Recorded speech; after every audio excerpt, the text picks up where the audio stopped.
Billericay, the performance was pretty good on the whole, but I think sort of difference in quality in finishing.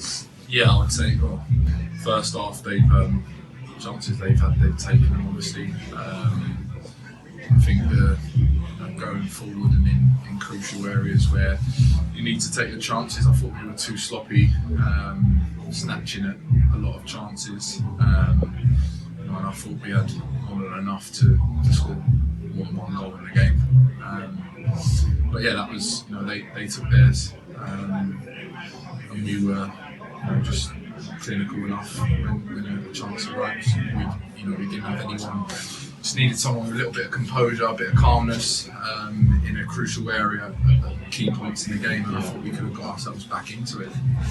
How disappointing was it? Because we did score fairly early on in the second half, about 3-1, and then go away what looked like a pretty poor goal to 4-1 and effectively killed the game. Yeah, I mean, at half time we spoke about. I thought personally first half we were miles off it. To be fair, I thought they ran all over us in terms of the pitch. They were getting out in wide areas and causing us an issue with their shape and their runners in behind.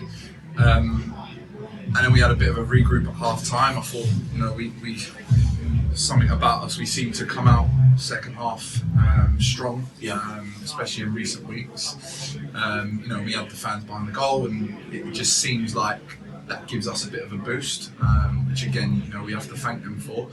But unfortunately, it's too late. The game's 90 minutes. You can't just turn up for the first 15 minutes of the second half every week and expect to come away with anything. Yeah.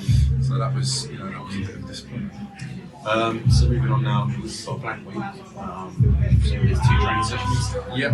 And then on to another really tough game against Highline Horsham next week for Canby after that. Yeah, so, I mean, obviously Canby picking up results, a result today, doesn't help us. However, what we've just said in there is, in terms of the target and the way we've broken the end of the season down, nothing changes apart from your second block of fixtures. You have to get more points than what we might have targeted for. That's we come away from this block of 3 fixtures with with from Horsham.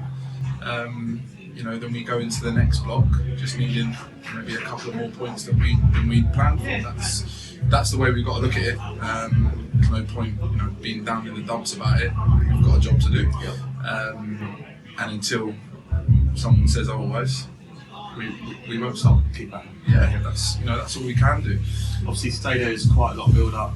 Gary McCann returning to the club, and obviously he kind of gave you your first steps in coaching. What was it like going up against him, kind of master versus student? Well, it's always something that I've wanted to do.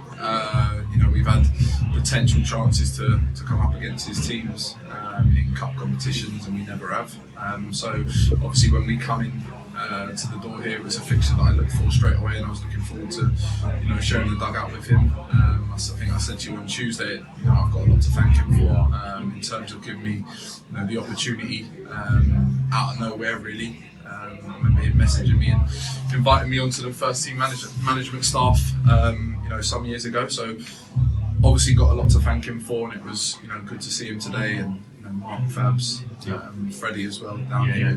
We had really good times together, and if we could go back to those times, I think we all would, because we enjoyed working together. And listen, Billericay, I thought, were a typical Gary side, very organised, knew their jobs, efficient, fit, which I know Mark does a lot of work with them, like he always did with our side. So credit to Gary, and I hope they go and finish the job off, because I think he deserves it for sure. 100%. Yeah. Keep the faith, mate. Keep back then. Top man.